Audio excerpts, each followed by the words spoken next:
Hello दोस्तों, मैं हूं शान अली और आप देख रहे हैं शान अली टीवी।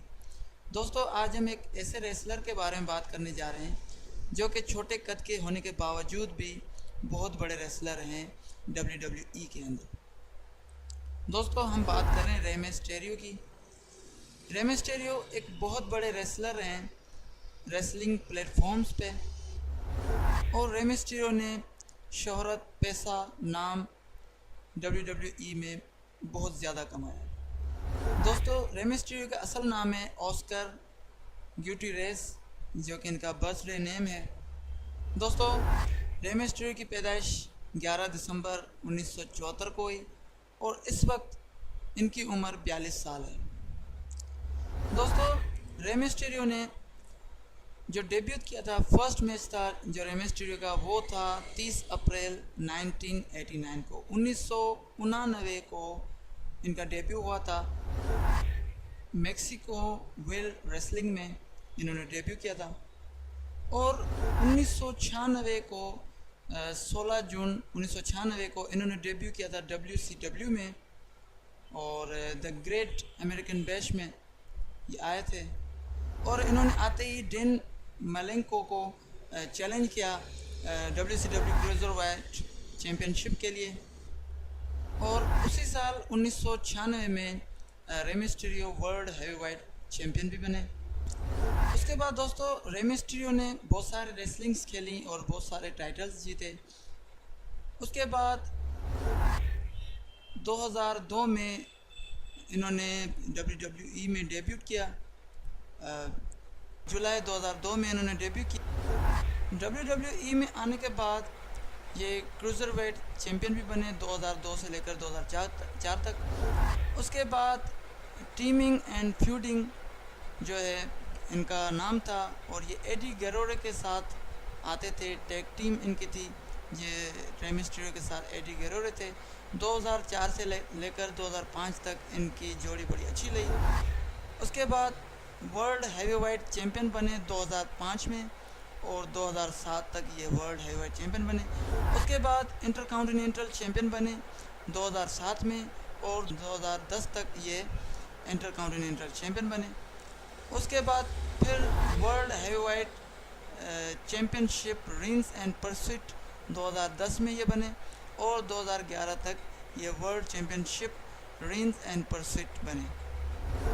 दोस्तों, रे मिस्टीरियो अपने चेहरे पर मास्क पहनते थे, और ये जब भी रेसलिंग लड़ते थे तो इनके चेहरे पर मास्क होता था। दोस्तों, 1999 में इन्होंने अपने चेहरे से मास्क हटाया, इन्होंने अनमास्किंग की अपने चेहरे की, और अपना चेहरा दुनिया के सामने ज़ाहिर किया। और उसके बाद 2002 में फिर ये मास्क के साथ दोबारा रेसलिंग में आए। दोस्तों, ऑर्टन के मुकाबले बड़े मशहूर हैं, जिनमें रैंडी ऑर्टन से ये लड़े हैं, बॉबी लेशली से, बटिस्टा से, जॉन ब्रैडशॉ, लेफेल्ट। उसके बाद केन, बिग शो, कार्लितो, जॉन सीना, दी अंडरटेकर, और उसके अलावा ट्रिपल एच से इनकी लड़ाइयाँ बड़ी मशहूर हैं, इनके मैचेस बड़े मशहूर हैं।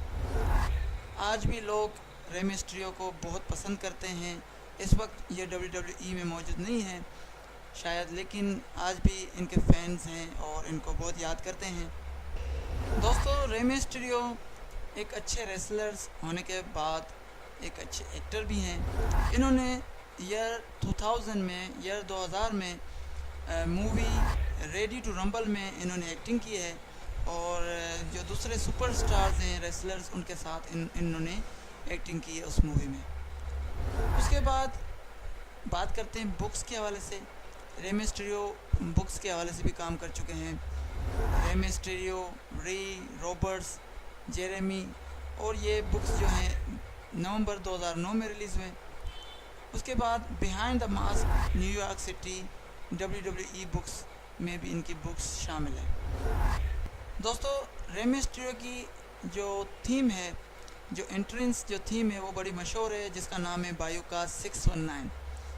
ये जब भी आते हैं तो वो थीम बजती है, और हर जगह 619 लिखा होता है, और इनके जो फैंस हैं उनकी शर्ट्स पे भी 619 लिखा होता है। दोस्तों, रे मिस्टीरियो की शादी हो चुकी है, और इनके वाइफ का नाम है एंगी, और इनके 2 बच्चे भी हैं। एक बेटा है जिसका नाम है डोमिनिक, और वो 1997 में पैदा हुए। उसके बाद एक इनकी बेटी है जिसका नाम है आलिया, और वो 2001 में पैदा हुई। दोस्तों, अब बात करते हैं एक ऐसे रेसलर की जो इस वक्त इस दुनिया में मौजूद नहीं है, जो कि WWE में बहुत बड़े मशहूर रेसलर थे, जिसका नाम था एडी गरेरो। एडी गरेरो बहुत बड़े रेसलर हैं और इनको पूरी दुनिया मानती है रेसलिंग में। ये रेसलर रे मिस्टीरियो के बहुत बड़े अच्छे दोस्त थे, मतलब कि बेस्ट फ्रेंड थे। सबसे ज़्यादा जब इनकी मौत हुई तो सबसे ज़्यादा रोने वाले रे मिस्टीरियो थे। रे मिस्टीरियो को बहुत बड़ा अफसोस हुआ एडी गरेरो की मौत का, और एडी गरेरो की मौत जो है 2005 में हुई। और रे मिस्टीरियो और Eddie Guerrero WWE tag team champions भी रह चुके हैं। दोस्तों, रे मिस्टीरियो की ये छोटी सी डॉक्यूमेंट्री यकीनन आपको ये पसंद आई होगी, उम्मीद करता हूँ। अगर पसंद आई हो तो हमारा चैनल ज़रूर सब्सक्राइब करें, लाइक करें और ये वीडियो अपने दोस्तों के साथ शेयर करें। Thanks for watching. अल्लाह निगहबान।